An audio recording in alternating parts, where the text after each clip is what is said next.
little hooligans. What are you going to play out? Thank you. That's helpful. Okay.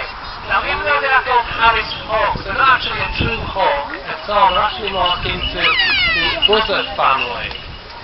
Okay, which is that's Alice. There we go.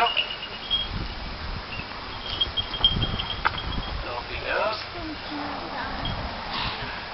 Now, your true hawks are things like goshawk and sparrowhawk, which are a short-winged bird. You'll see with these fellows here, they actually have broad wings, which is buzzard characteristic.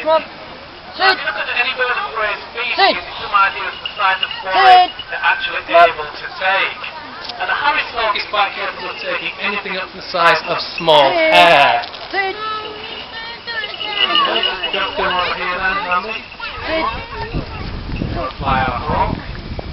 There we go. Now these guys have phenomenally good eyesight, and especially the complete newsprints at around about a mile distance. Now, how much to work this one out, I'm not 100% sure. We can teach them to hunt, we can teach them to fly, to work, but we can't teach them to read. We can't do. Okay, so again, it's going to come and fly fairly close to you. Come on, Blake. Now again, you can see they're very, very much able to take small birds in flight again, which is similar character.